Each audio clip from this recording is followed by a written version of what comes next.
Welcome everyone to our YouTube channel Forensic Mart.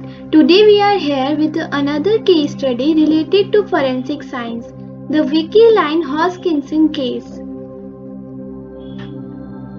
She is the victim, Vicky Lynn Hoskinson, and he is the culprit, Frank Jervis Atwood. The background of this case is on Monday, September 17, 1984, 8-year-old girl Vicky Lynn Hoskinson left home to mail a birthday card to her aunt. This was the first time Debbie Carlson had allowed her go out on her own. About 20 minutes later, Vicky's sister Stephanie arrived home. Carlson asked Stephanie to look for Vicky.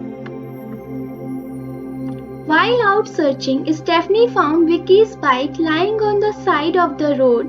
This was surprising because Vicky had adopted the bike and cards for it like a prized possession. Vicky's mother put the bike in her car and called the Pima County Sheriff and her husband home from work.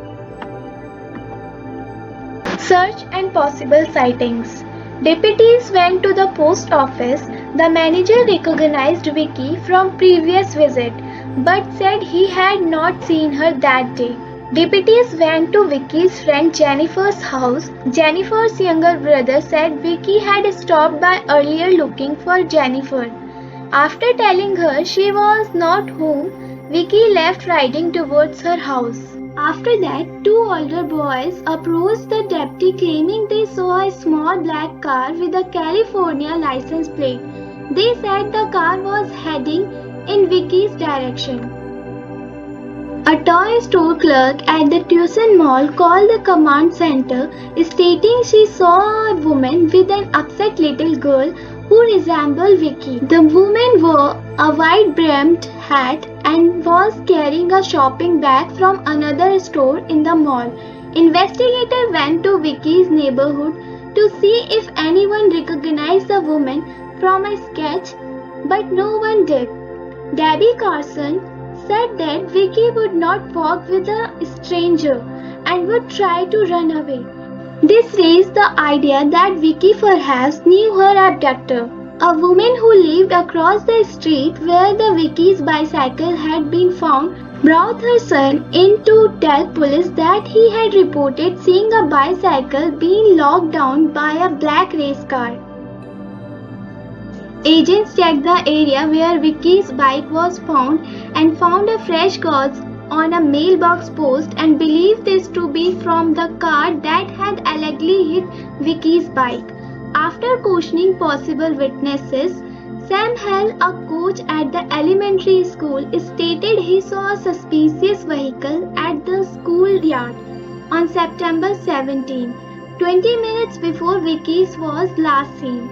He saw a California license plate and wrote it down. He noticed the driver was watching the children play and described the driver as male with long hair rising on the back of his neck and a beard. Frank Jervis Atwood, on the basis of the trace on the license plate, led to a 28-year-old Los Angeles man named Frank Jervis Atwood. Frank Atwood was out on parole in California for kidnapping and child molestation charges. The car was registered to Frank Jervis Atwood's father. Questioning. Atwood and McDonald were both in for questioning. During questioning, Atwood told investigators he was in Vicky's neighborhood on September 17th, staying in a nearby park. About 3 p.m., he left to buy drugs and returned to the park about 5 p.m. James McDonald corroborated Atwood's story and told investigators that he and Atwood had an argument in the park about 3 p.m. Atwood left for 2 hours and returned with blood stain on his hand and clothing. He told McDonald he got into a fight with drug dealer and stabbed him. Investigators searched the trailer Atwood was staying in and found a blood-stained blanket and a hairbrush. Both were subjected to blood and fiber tested. and provide nothing in connection with Vicky's disappearance. Atwood's cloth and knife were never found. The search for evidence continued. Detective revisited the park where Atwood had stayed. They found a couple that knew Atwood who said that Atwood had blood-stained cloth the day Vicky disappeared. Atwood told them he had stabbed a double-crossing drug dealer. When investigators went to his parents' house, they said their son had visited earlier but did not know where he had gone afterwards. A few hours later, Atwood called his parents, stating his car broke down in Texas and needed money to get it fixed. His mother wrote down the address and his father went outside to a payphone to call the FBI. Agents in Arizona called agents in Texas to apprehend Frank Atwood. Agents arrested Atwood and his traveling companion James McDonald in Carville, Texas at the service station. Evidence against Atwood. Investigators had corroborated a story that suggested Atwood's guilt but required physical evidence. They compared hair sample from Vicky's bedroom and hair found in the car. No match. Investigators found pink paint on the front bumper of Atwood's car. After comparing the paint on the car to a sample of pink paint from Vicky's bike, it was determined to be match. Chrome plating from the bumper was found smeared on the bike. Vicky's Lines bicycle. Trial of the case. Almost 3 weeks after Vicky's disappearance, Atwood was arrested and charged with kidnapping.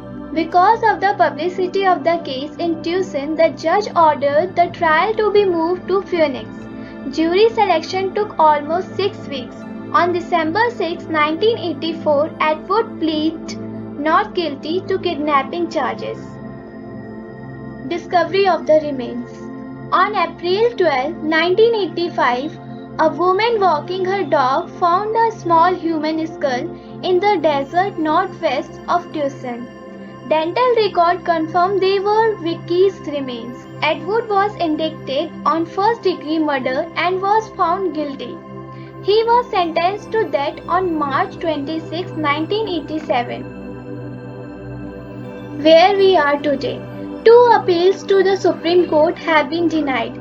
Atwood now claims his attorney did an inadequate job representing him during his trial and sentencing.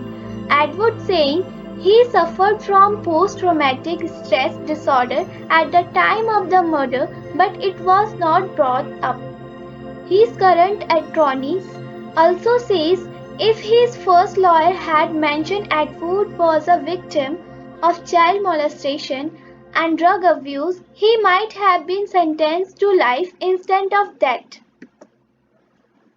On Monday, November 4th of this year, there was a continuation of evidentiary hearing from October. Stanton Bloom, Atwood's privately retained trial and sentencing attorney, testified that he was well aware of Atwood's past, but that Atwood had positive social interaction with him, his legal assistant, his mom, and other inmates throughout his trial. The family is currently awaiting the verdict on this appeal. Thank you for watching the video. For more such case studies, subscribe our channel and don't forget to click on the bell icon so that you don't miss our upcoming case studies.